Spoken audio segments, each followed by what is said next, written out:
Hello, this is RICKY, the Android guy.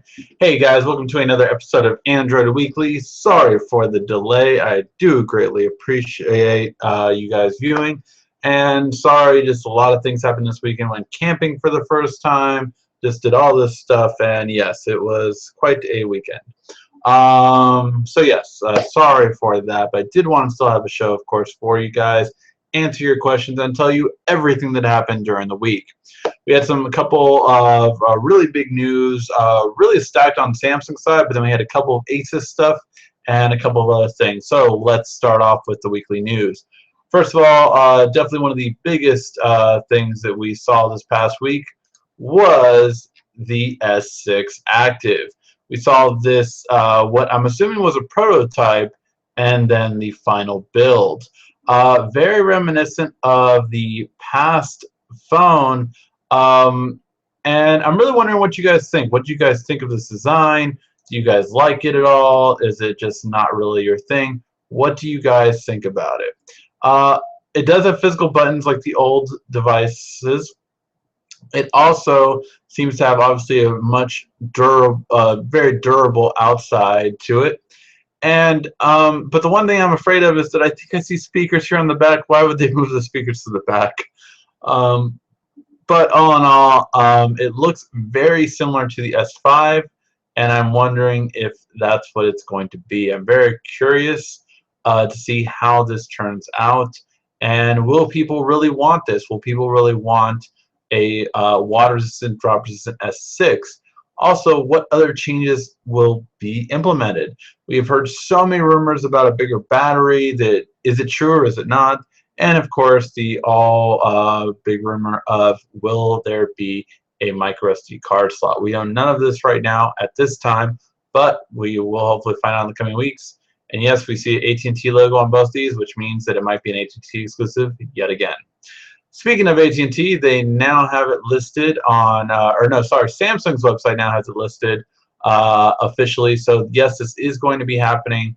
This is for sure now. We just don't know when, and that's the only question to be answered. All right, now the move that is going to make me give Samsung so much money, and that is, yes, there is officially an Iron Man S6 Edge coming. Oh man, I'm gonna spend so much money. Oh, jeez. But yeah, so there will be an official S6 Edge Iron Man edition. We have no idea what this entails. We do not know just how different it will be, and that is a very curious thing to find out. Will it be really different? Will it look amazing? I'm betting it will, but just how good will it look is the question. And that's what I'm really curious to find out. What do you guys think? Will you definitely buy this device? I know I will.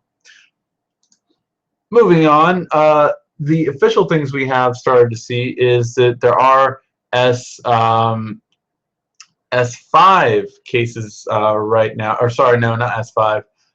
Depending on the country, is this note? This looks like an even older. Oh, sorry. This is the A5 cases. But there are A5 cases, there are S5 cases, there are S6 cases. So these are the S6 cases that are officially being released now. It is available on Mobile Funds websites. If you go to their website, it's available. We even have a Captain America wireless charger. It's just awesome. Definitely curious to see how these come and will they come to the US.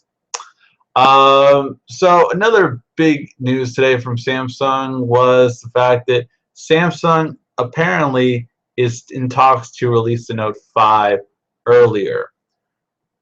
I am very curious about this. In some ways, it does make sense because then after the S6, they have the Note series and they just completely dominate before Apple comes out. In the past, the Note has been available about 2 weeks after the iPhone has been available. So now they'll kind of beat it to the punch, but will that be enough for Samsung to really kind of take hold? And will they really do it? I mean, a July launch is such a huge difference. So I'm really curious about this. Let me know what you guys think. Will you think we'll see it in July? I don't think so. Well, sorry, the announcement being in July, and then generally it's released a month later, so that means it would be released in August. Very curious on this, but I just don't know if they're going to make it happen. Following that, more Samsung news. The watch that is supposed to launch at the same time as the Note 5, we get our first looks. And this is looking much nicer than its original design with a kind of wonky, it kind of looked like the G Watch R at first, where it had the numbers on the side. This is thin, nice thin bezel, full circle, which I love. You have a simplified style of how it works. They're really kind of giving it all around, I would say, much better design than originally I expected. We do also see this, which definitely indicates to me that there will be two versions. There will be a 3G version and there will be a non-3G version, which I am very happy with because I did like having that. Now, the two misses that I would say that I'm kind of sad to not see happen is I do not see the camera and IR blaster anymore, which I did like on there. I get it, not everyone uses them, not everyone needs them, but I did like that. I also don't like that there's not an ambient light sensor. I feel that is, again, a little bit of a miss, but hopefully the gyroscope can tell when you're raising your wrist just enough. So these are things that we're getting, and this is a look at the UI. This is for the steps tracker, for your weather, voice recording, playing your music, emails, text messages, pictures, bigger pictures so you can kind of see, or not, smaller pictures so you can see more of them. All of your settings like Bluetooth, connecting to another Bluetooth device, which is very important. Slider names, not really sure what that is, if that's like part of the music or what is that. Obviously, when you connect to Wi-Fi, your mobile data usage, your time for your alarms. I like the UI. It looks very clean, and it looks like a big improvement from what we've seen. Now, the clocks we're seeing here are prototypes, so I will give the benefit of the doubt, but really, we just want really nice clocks. Now, I kind of like this design. Now, the only thing is, though, I hope that they still have like a voice wake-up feature, because one of my biggest complaints with the Apple Watch while reviewing it and comparing it to other devices right now is that the Apple Watch does not have the ability to use itself one-handed. You have to use both hands. So that's kind of annoying to me. But all in all, I really do like just the way this looks. You can use the ring to rotate between your contacts, to zoom into a photo, to increase the volume, to go around on the screen. It just really makes it nice and easy. By the way, one thing I think that's going to go perfect with this new interface is Samsung's own Milk Music. So I do think that's going to go very well with this feature. All right, in the next bit of news, we do have the Tab S2 renders, and we see exactly what it looks like. Unfortunately, this does not bode well if this is true, because we will indeed not have a true availability of 16:9. This does look more like a 4:3. I'm hoping it's not. I'm really still hoping that Samsung made a 16:10 device, because the Tab S was supposed to be for watching videos originally and entertainment, and you can't do that on a 4:3 ratio and it looked good. So yeah, we'll see. You guys know how I feel about that. All right, now some other news from Asus. We got two Asus announcements. The first one is today, just happened. The Asus ZenFone 2 was introduced in New York City. The 4 gigabyte RAM and 64 gig will be at $299. Great, amazing price. I have contacted Asus, so hopefully we do get it in our offices, but we're just hoping it will happen. The other one, by the way, will come in at 2 gigs and 16 gig storage for just $199. I mean, these are amazing, amazing prices. And this is how Asus first entered in the tablet market. Before Kindle came out, Asus was the #3 runner on Android tablets, and it was because their prices were less expensive and they offered almost the same content. So now they're taking this principle to their phones finally, and I think this can bode well for them. Hopefully, I'm really hoping that it does well, but we will wait and see to see how well it really does. Overall, though, I really like it, and I'm really curious to see how well it will do. In other news, Asus also launched or is talking about their Zen Watch 2 and says that it will be announced this year in the third quarter of 2015. So I'm really curious to see what they will offer. They will not offer a week battery life like they originally set out to do, but they are offering a 3 to 4 day battery life, which on a smartwatch is really, really good. So I'm happy with that. Hopefully you guys are as well. And I'm really curious to see what Asus really comes out with. All right, now let's go over the questions that were asked to me during the week. If you have a question and you want to ask it, just email me at asktheandroidguy@gmail.com, and then I will answer your question live on our episodes, which are normally Sunday at 8 p.m.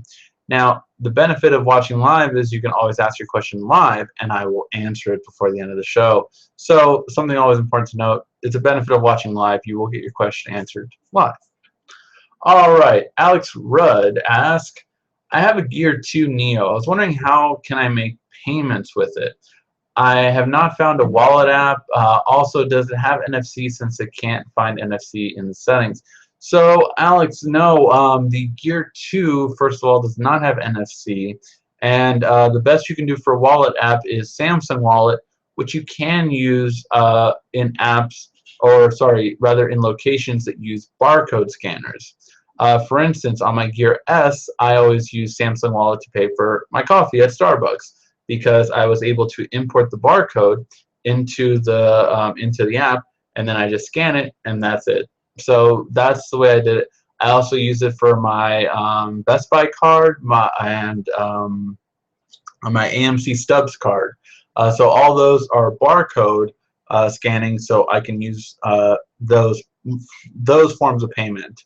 But that is only gift cards. Samsung is actually ending Samsung Wallet as well, because guess what? Samsung Pay is coming out, and the Circle Watch that comes out is supposedly going to have Samsung Pay built into it, so that way you can make all payments at all credit card machines very easily. So that's what you're looking for. It's beyond NFC because you don't care if something has NFC or not with Samsung Pay. So that'll be really great, and that's what you should look forward to. Wilhelm, I hope I'm pronounced that correctly. Good day. Can I do mathematics assignments on my Galaxy Note Pro 12.1, or it's actually 12.2? But yes, you can. So you just use the S Finder app, which I believe actually the Note Pro 12.2 has had a lot of updates. I believe if you're on the latest version, when you pull down, you'll see S Finder at the top. And with S Finder, or when you click the button actually on the pen and you're over it, you should see one of them say S Finder 2. S Finder will allow you to, when you hover the pen over the input screen, so you go into S Finder, you hover the pen, and it tells you, oh, do you want to write with pen? You tap it, so it's yes. And as soon as you write with the pen, there will be something at the top right that tells you formula. And there you can write whatever formula you want, and it will give you the answer. So that's really the way to solve it. And it's really good. It really will do any formula with any kind of solution, whether it be trigonometry, whether it be calculus, whether it be stats, whatever the formula is, it will solve it. So it's a great forum. Definitely check out. I have done plenty of videos on that. Just check out, type in, search on my channel, Note and Math, and you will find it. All right. Stacy says, have a Galaxy S6. Is there any way to disable cell standby time without rooting? So she's been having issues because she has already turned off location, scan Wi-Fi, unnecessary sync of apps, all that kind of stuff, and her average battery life isn't good. She's not happy with it. And you know, she's just really not happy with it. She's like, do I have to turn on airplane mode? That really sucks. And she said I'm one of her favorite tech YouTubers, so thank you for that, Stacy. I greatly appreciate it. So here's what you would want to do, actually. And this is what I did with my S6 Edge. So I was having some issues with the S6 Edge as well. And what I did was this. I went into settings, and under data usage, so hopefully I can get this right. Yep. Data usage, what you can actually do is you can restrict apps from having the ability to use any data with the exception of Wi-Fi. What this will do is it'll actually stop them from being able to use so much apps in the background. For instance, let's bring up well, my Maps was doing it, but so my Maps used 8.75 megabits without me, or megabytes without me knowing, because it was doing that in the background. So if I wanted to switch on restricted background data, then it would stop it from doing that. This is what I did for certain apps that I just didn't need running in the background, such as Flipboard, for instance. Flipboard I did not need running in the background. Before I did this, it was taking more background data, and this is only from this time period, and it was doing a lot more. Now I restricted the background data, so it cannot do that. This has helped out my battery life substantially. So I'm very happy with this. I would recommend to do this for anyone that's having any battery issues, because what this does is it really restricts the app so that they're not taking all of the background data that they normally would be. Now again, since I've done this, you can see that it's really very little background data, but this was very high at one point when I didn't have these restrictions in place. So that will help out your battery life immensely. Depending on the carrier you have too, make sure to check out my video on how to improve battery life on the Galaxy S6, because that will help you out as well. Alright, and our last question. If you guys have a question, make sure to start asking it in the comment section down below, and I will answer it as soon as I'm done with this last emailed question. I bought the Note 4 Edge. I noticed my camera viewfinder my controls for the camera isn't on the Edge panel anymore. It's on the main screen. I'm running Lollipop on my phone. How can I put my controls back on the Edge panel? So I have not had this issue, but I have not upgraded my Note Edge to the latest version.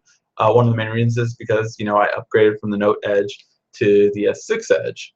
So because of that, I've not had this issue. That sounds really peculiar, and I'm wondering if it's an issue with Lollipop. I can tell you that everyone pretty much unanimously, including myself, hated the controls on the camera to be on that side. It was really annoying for me. I hated it. I really did hate it. I loved it so much better when the S6 Edge did not have that issue. Now, if you want that back, I don't know if that's a decision that Samsung made on their own to stop that. I'm really curious about that. Unfortunately, because I don't have that one, I do not have an answer directly for that. But these are some possible things you can do. One, you can reset the camera app. You go into Settings, then you go under Applications, and then you go under App Manager. You swipe over till you get to All, and then you go to the camera app, and then you clear data, force stop it. This will reset the camera app to brand new, and hopefully this will give your viewfinder back. If it does not, one thing you want to check out is my Note Edge how to set up the camera video, and find out how to do tap to take pictures. This really simplifies the camera, because then wherever you tap, you don't have to have, you know, the button on the side to take the photo. Wherever you tap, it's going to take the photo right then and there. So that is a much better way. Hopefully one of these two will work. If it doesn't, please let me know, and I will try to figure out another solution for you. Alright guys, those were all the questions that were emailed to me during the week. Now let's see if we have any questions from you guys, the viewers down below. Alright. I was a G3 user, but for 2 days, for 2 days ago, I bought the S6 Platinum. Oh God, this is an epic good sell. Yes, I love my S6 Edge definitely.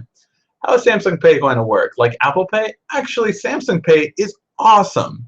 So Samsung Pay uses a technology that's based off of Loop Pay, which I do not have over here, unfortunately. All right, so this is how Samsung Pay is going to work. You're literally going to take your phone and just tap it to any credit card scanner, and it will work. Any credit card scanner.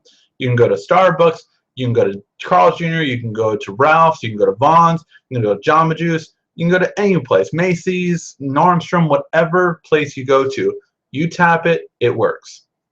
Very simple and easy. So because of that, it is really great. I would say it's just the best payment system by far. And because they bought LoopPay, who owns a patent on this technology, no one can copy them. So if Samsung plays their cards right, and if they do good advertising for this, they can single-handedly, in one swoop, take over the entire payment system market easily.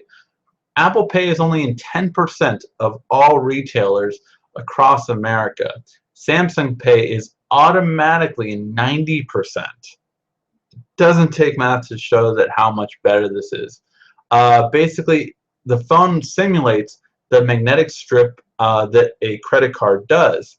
So you input that into it. I'm sure Samsung will have a attachment that you're going to buy for your S6. You plug it up, you swipe it, you scan your credit card in, bam, then you can pay on the go anywhere. It's a really amazing feature. It's controlled with a security token, so it cannot be hacked. And you can pay using your fingerprint just like Apple Pay in that sense. So that is what Samsung Pay is. It really is a lot better than every payment system we have out there, from Google to Apple to SoftCard, or what SoftCard used to be. Everything, it's so much better than all of them. Alright, so I have a question. How come most of the apps in Samsung Store are disappearing? I noticed multi-window doesn't pop up on the side. Why is that? So Lamar, why are apps disappearing on Samsung Store?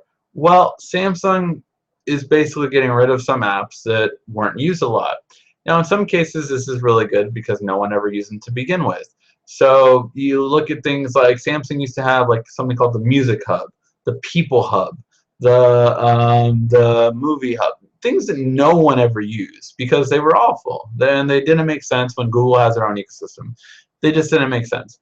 Now, because of this, though, we've lost some good apps, which I feel like I miss sometimes, such as Group Play. I actually liked Group Play, and I really do miss that one. I was sad to see it go.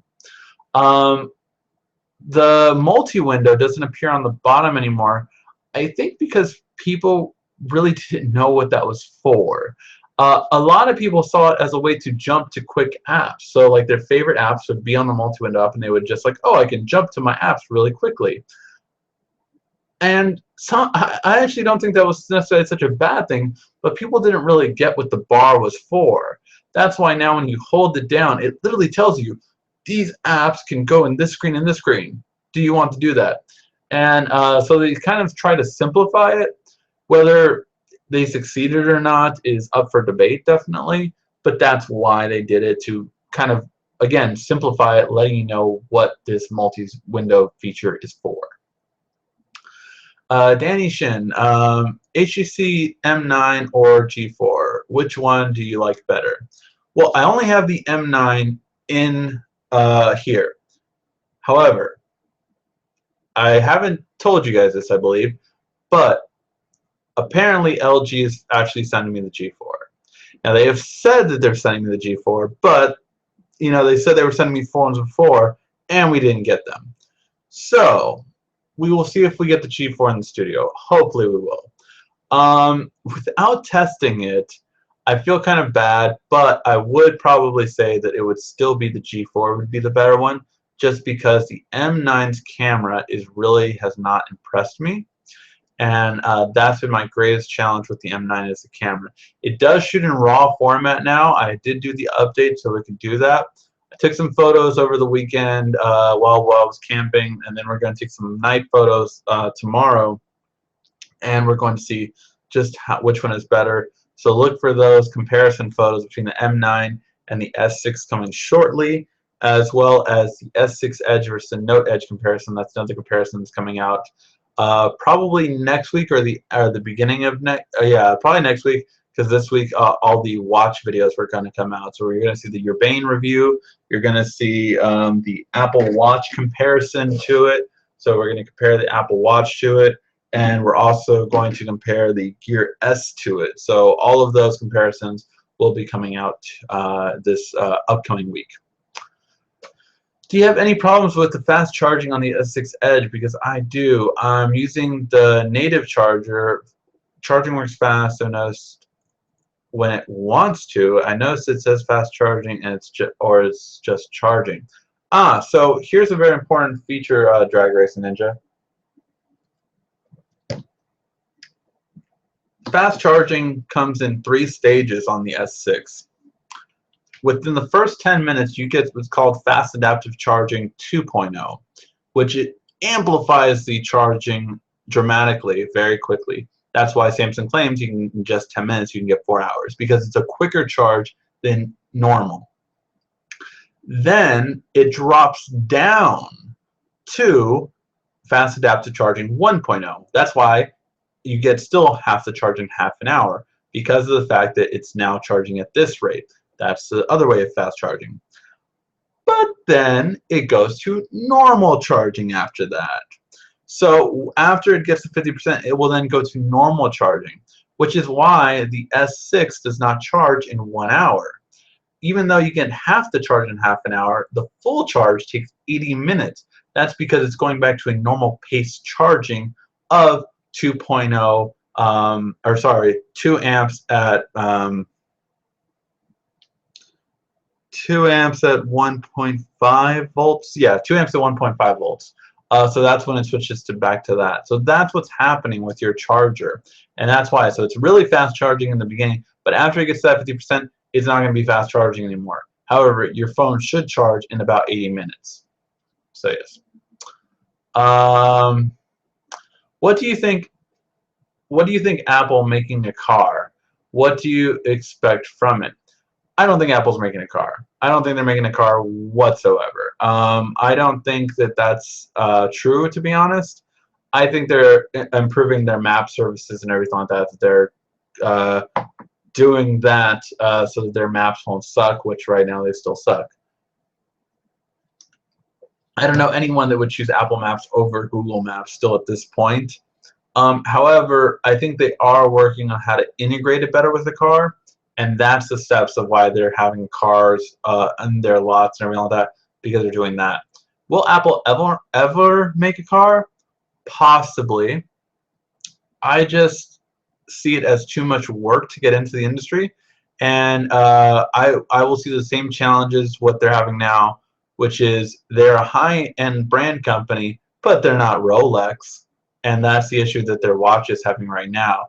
Is that although it had an initial boom, they're not getting the fashion people, they're not getting the high-end people that they wanted to get, because their watch doesn't show that. Their watch doesn't have that.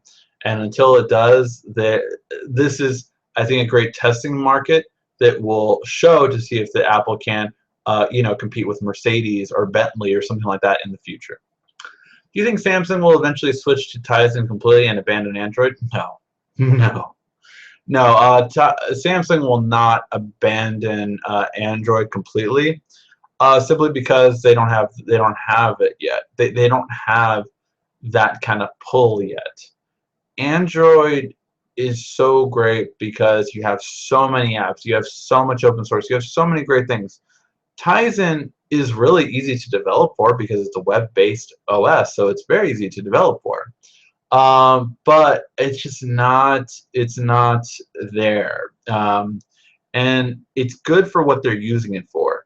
Tizen is good for their watch because it has a longer battery life, than Android Wear. And quite frankly, I mean, I have the LG Urbane. It's the most up-to-date Android Wear, and I'm still missing some of the Tizen features, like picking up a phone call. Why can I not pick up a phone call on Android Wear? It's annoying. Certain things like that that really annoy me that I do not have on it. So those are the kind of things that I would really say that's a little annoying about Android Wear, that why Tizen is better. Now, do I like Tizen TV, which Samsung was pushing? No, I don't. I'm not a fan of it at all. I would much prefer Android TV on my Samsung TV, but I'm just going to hopefully take care of that soon with a Razer gaming console, which hopefully will be sent soon, so that I can show you guys how awesome Android TV can really be.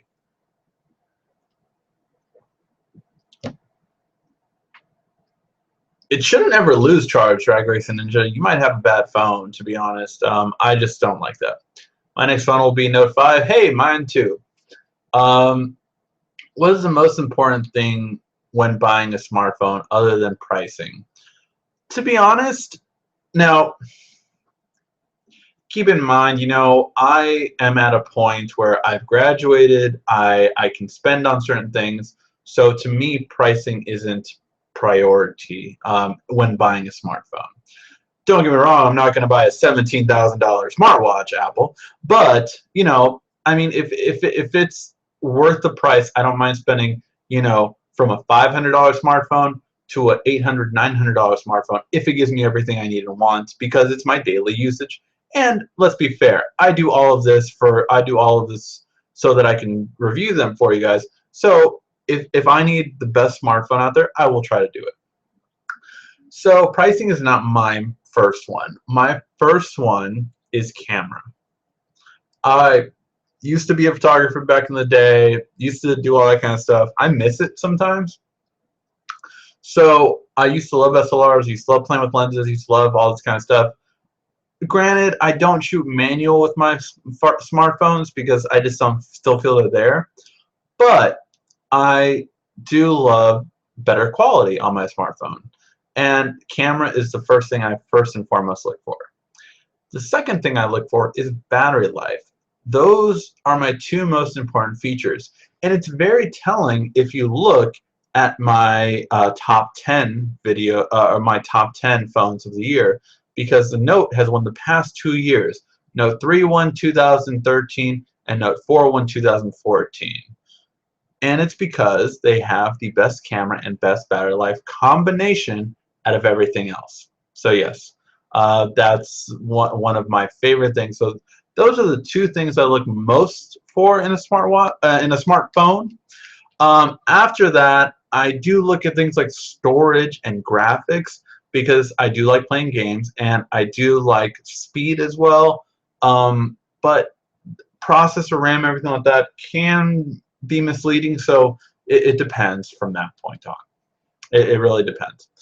My Galaxy S5 broke, so I'm using an old iPhone 4S. I am so sorry. KitKat, obviously, Lollipop is broken. Lollipop is so messed up.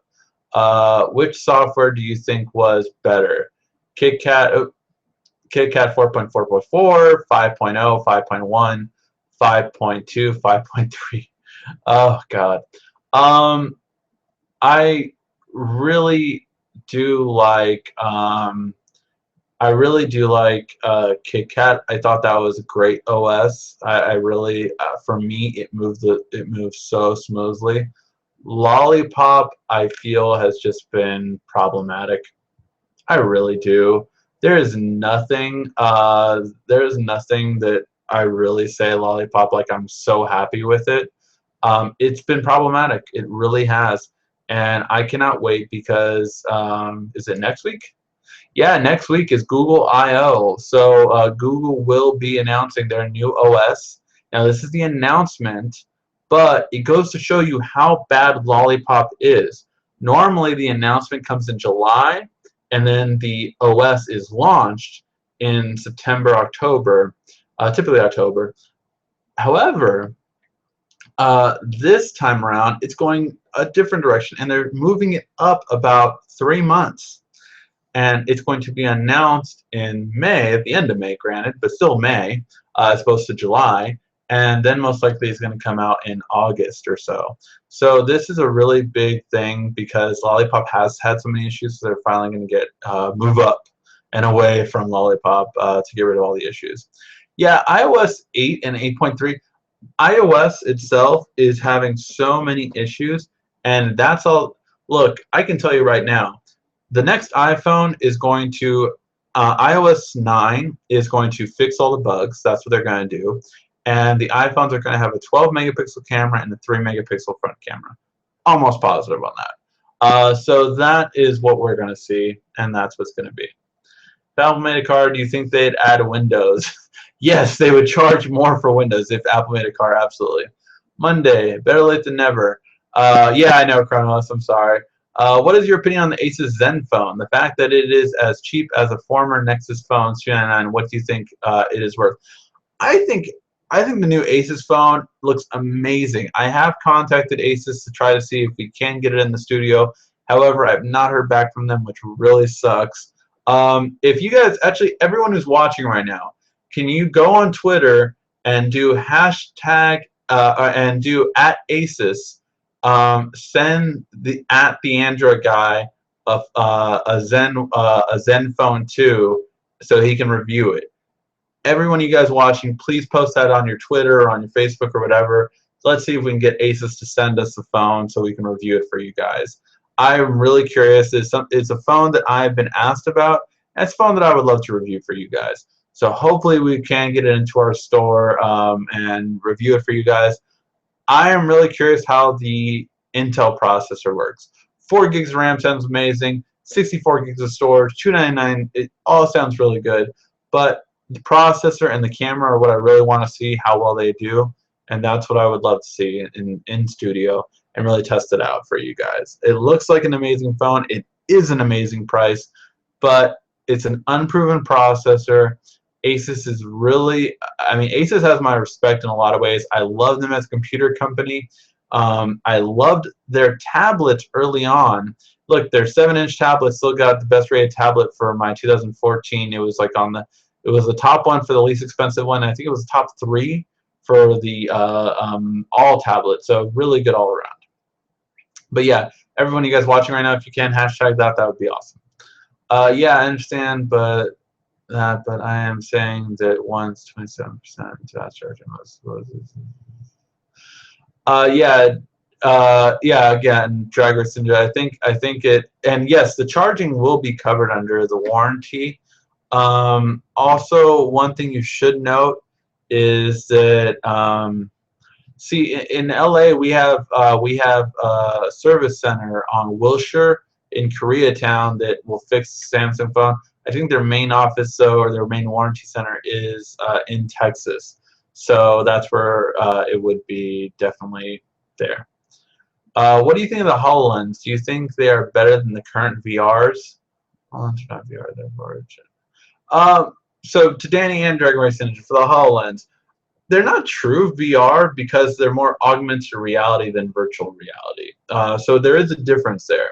However, it's a really cool concept. It really brings us closer to that Minority Report Iron Man age, where we're going to be able to like pick up something and all that. I think it needs a bit more work. I don't like how it's like this to it just that doesn't feel like I rather do this than this actually. Like it doesn't. This feels like it's just too off. It's not natural. Whereas this feels more natural than this, in my opinion. So I feel like some of its features need some more tweaking. It's going to be a first-generation product, so you have to keep that in mind. We're also going to have PlayStation most likely release a Morbius VR. That is VR. So yeah, for HoloLens though, I'm really curious though more so if it's how it's gonna do. I mean, it really runs Windows 10 on it too, so I'm really curious on what crazy things developers are going to come up with, and what kind of things we'll be able to see. I mean, it looks really cool, but implementing is really a thing, and supporting is really something else too. So we have to see what kind of backers are going to back Microsoft. Oh, Drag Race Ninja, you live in Texas. That is awesome because yeah, I believe it's in Dallas, Texas, where Samsung has their headquarters. So yeah, their service center will be really short or right away to you, essentially. So yeah, make sure to call them up. You can download the Samsung Cares app, and that gives you all the warranty numbers, information, and all of that stuff. So you can use that to find out all the numbers. But yeah, so that's the whole thing with HoloLens and everything like that, and how I feel that it's really what developers are going to develop for it and how we're going to see that implemented. Do you think the S3 and S6 Edge was the best comeback phone on the S family, or the Galaxy S4 and the 5? So yeah, I mean the S4 and the S5, I don't think were obviously big impacts, I would say. The S3 is still the best launch I would say Samsung ever had. I mean that was a game changer. Samsung told the carriers, we're making one phone for every carrier, period. That was boss. That was like they straight up told the carriers, we're tired of making an S2 this version for you AT&T, and then another S2 for you T-Mobile, and then another S2 for you Sprint. It was just chaotic. And then Verizon didn't even get the S2; they got the Nexus, Galaxy Nexus. So yeah, those were all really just. But yeah, the S3 was just. It really was like, wait a minute, this is game changing. There are 3 game-changing Android devices, not counting the G1, the first one ever, but there are 3 game-changing Android devices. The first one was the Droid. What do you call it? The Droid, just the Droid. The Droid from Verizon. That was the Motorola Droid. That was the first one. It was big, iconic. Droid does, Apple doesn't, right? iPhone doesn't. iPhone can't. The second one, HTC Evo, took Sprint by storm. It really made an impact. Granted, you have to realize too, these were the companies that didn't have the iPhone, so they had to find an alternative champion phone to their product line, and those were the Droid one and then the HTC Evo. The third one was the S3, which the S3, third time is a charm, because guess what? It was on all carriers, not just one, and it brought stability to Android. It said, we're going to cross all the carriers, we're going to go everywhere with this one product, like Apple had done, and that was really big. So yeah, but yeah, so that's what I'm saying. In terms of the S6, I think the S6 is a game changer. Is it a game changer in sales, though, is another question. That's really because I think the S6 gained so much favoritism from Apple users, but it then also, and also I think it got a lot of the HTC users too, because the look and style was HTC's until the S6 came out. Now HTC didn't have as many sales this year because of it. Now, they lost some people with the micro SD card slot. That is something that still people are complaining about right now. A month after the phone is launched, people are still complaining about the micro SD card. It is a big question that I'm asked every day. Will the Note 5 have an SD card slot? I cannot tell you how many times I'm asked that question. Don't you put it in the chat. But yes, I'm asked that question so often. And it's something that everyone wants to know because of the S6, and users that want an SD card slot, they love Samsung style, but they're just like, just give me an SD card slot. That's what they want, and that's what I'm really curious if the Note will bring it. I'm very curious if the Note will bring it. Will it bring it? We'll see.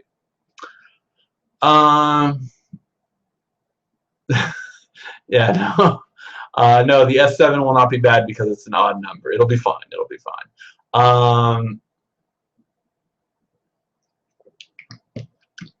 So what are my PC specs? My PC specs are in the process of getting redone. So they're not the greatest, I would say. They're not bad by any means. But I do have an i7 processor from about 3 years ago. I want to say it's I think it's second generation. It's not the first generation, but I think it's second or third. I have 16 gigs of RAM, so yes, I do need my RAM for that. And it is a 64-bit. So yeah, those are my main specs. The graphics card is an older NVIDIA one. It was good at the time, but graphics cards are outdated after 6 months. So being that I haven't updated my graphics card in 3 years, tells you something. And not to mention that, yeah, I'm in the process of that. I have a solid state drive though, 256 solid state drive. So that's my drive.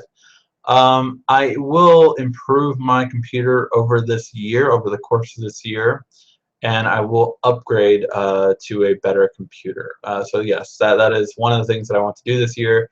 I do it every so often, you know, every four years or so, I'll upgrade my computer when it's time. I think it is time. I mean, I'm still on DDR3 RAM, where you know now they have DDR5. So yes, it is time for me to upgrade soon. But that's a different topic. But yes, I wanted to answer that anyway. Alright guys, I think that's good show. Sorry it took so long. I really do apologize for that. Remember, if you are watching this show, make sure to go on Twitter, say @Asus, send at the Android guy a ZenFone 2 so he can review it. So yeah, if you can, just do that. I just want to see what happens. I think it would be great. But I really would love to review that for you guys. Thank you again, you guys. I did post it on my Instagram, and I posted on Facebook.